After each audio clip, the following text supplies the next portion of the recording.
جو ہے وہ جل جائیں گی.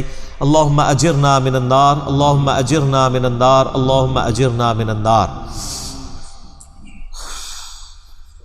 فَبِأَيِّ آلَاءِ رَبِّكُمَا تُكَذِّبَانِ، تو تم اپنے رب کی ان غضب کی بڑی بڑی نشانیاں ان کو کیسے جھٹلا سکتے ہو اے جن و انس کے گروہ. یہاں پہ یہ ترجمہ ہوگا، نعمت ترجمہ نہیں ہوگا. ٹھیک ہوگا.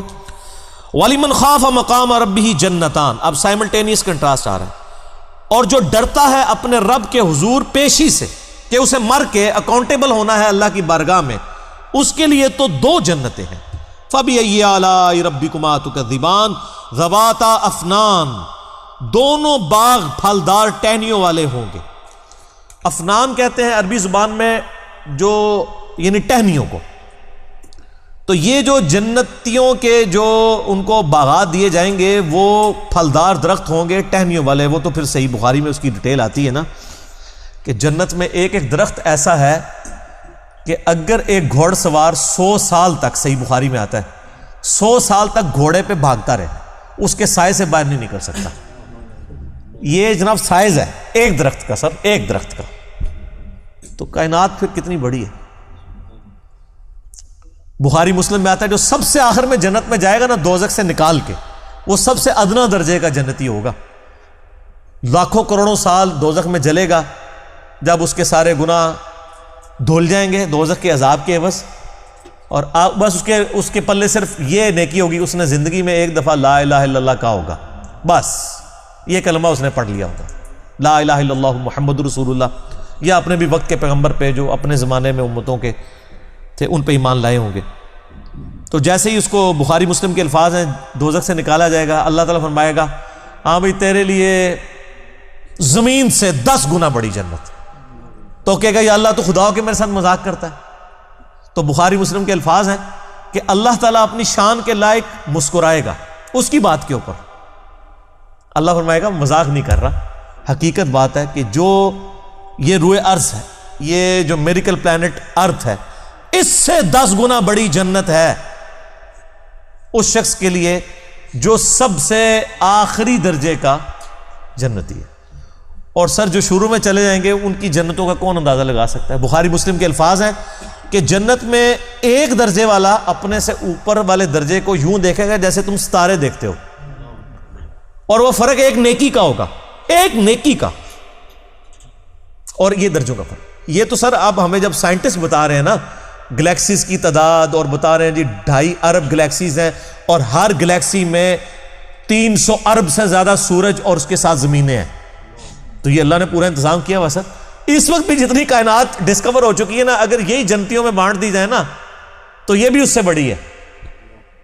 اللہ نے تو کیا کچھ پیدا کر دیا. اسی لیے قرآن حکیم میں آتا ہے نا کہ تمہارے رب کے لشکروں کو کوئی نہیں جانتا اس کے سوا. ہم تو یعنی مخلوقات کا احاطہ کر ہی نہیں سکتے جو کچھ اللہ نے پیدا فرما دیا. تو اللہ تعالیٰ ہمارا ہے کہ ٹہنیوں والے درخت ہوں گے ان جنتوں کے. فَبِأَيِّ آلَاءِ رَبِّكُمَا تُكَذِّبَانِ فِيهِمَا عَيْنَانِ تَجْرِيَانِ، ان باغوں میں 2 چشمے جاری ہوں گے. فَبِأَيِّ آلَاءِ رَبِّكُمَا تُكَذِّبَانِ فِيهِمَا مِن كُلِّ فَاكِهَةٍ زَوْجَانِ، اور ان باغوں میں ہر طرح کے میووں کی بھی 2 قسمیں ہوں گی، ہر میوے کی 2 قسمیں ہوں گی. اللہ اکبر. فَبِأَيِّ آلَاءِ رَبِّكُمَا تُكَذِّبَانِ متقین علی فرش بطائنها من استبرق، جو جنتی ہیں وہ تکیہ لگائے بیٹھے ہوں گے بستروں پر جن کے استر جو ہیں وہ گاڑے ریشم کے ہوں گے. وجن الجنتین دان، اور دونوں باغوں کا پھل نیچا جھکا ہوگا. یہ نہیں ہے کہ جناب آپ وہ درخت اتنے بڑے بڑے ہیں تو جناب آپ کو کوئی سیڑھی لگا کے یا کسی ڈرون میں بیٹھ کے جانا پڑے. نہیں، ٹہنی لٹک رہی ہوں گی، بلکہ اشارہ کریں گے تو ٹہنی اپنے پاس آ جائے گی اور آپ اس کو پھل کے توڑ کے کھائیں گے. کیونکہ جنت کو تو فنا نہیں ہے، آپ کے توڑ کے ختم ہوگا ایک اور وہاں پہ لگ جائے گا. جنت میں کوئی چیز ختم نہیں ہونی سر، جتنا مرضی کھاؤ پیو، ختم کوئی چیز نہیں ہونی. جو آپ کھائیں گے نا آپ اچھا، اور آپ کو بھی تکلیف سے آزاد کر دیا. کوئی پیشاب نہیں ہے، کوئی پخانہ نہیں ہے. بخاری مسلم کے الفاظ ہیں ایک خوشبودار ڈکار آئے گی سب کچھ ہضم، اور کوئی قبض والا معاملہ نہیں ہوگا، کوئی پیٹ خراب ہونے والا نہیں ہوگا. وہاں اپنے آپ لذت کے لیے کھائیں گے اور بھوک بھی نہیں ہوگی. بھوک کے بغیر بھی لذت کی وجہ سے آپ کھانا کھائیں گے، اور لذت کی وجہ سے آپ جتنا مرضی. یہاں پہ بھی لوگ بھوکے بغیر لذت کے لیے کتنا کچھ کھا جاتے ہیں. کہتے ہیں میں تو ہنے کھانا کھا کے آیا تو رکھو تو پھر 2 پلیٹیں کھا جاتے ہیں. ٹھیک ہے, ادھر بھی اتنے لوگ موجود ہیں, بعض میں جو کچھ بھی بیچاروں کے ساتھ ہوتا رہے تو وہ ایک علیحدہ بات ہے, لیکن وہاں پہ یہ کچھ نہیں ہوگا. بخاری مسلم کی یہ تمام احادیث جو جنت کے ٹاپک پہ ہیں, ان کو اگر آپ نے ایک جگہ کمبائنڈ فارم میں دیکھنا ہے تو مشکات المصابیح کی 3 جلد میں, جس کو میں نے انسائکلوپیڈیا آف حدیث ڈکلیئر کیا ہے, یعنی اہل سنت کی مین سٹریم کی 13 کتابوں کا یہ مجموعہ ہے, اس کی 3 جلد میں آپ جا کے جنت کا چیپٹر کھول کے پڑھ لیں, آپ کو تمام چیزیں ایک جگہ مل جائیں گی. اور اگر آپ نے ان کو مزے لے کے سننا ہے تو آپ طارق جمیل صاحب کے لیکچر دیکھیں, میرے اندر اہلیت نہیں ہے اس کو بیان کرنے کی. اچھا جی, فَبِأَيِّ آلَاءِ رَبِّكُمَا تُكَذِّبَانِ فِيهِنَّ قَاصِرَاتُ الطَّرْفِ لَمْ يَطْمِثُهُنَّ إِنسٌ قَبْلَهُمْ وَلَا جَانٌ. ان جنتوں میں نیچی نگاہوں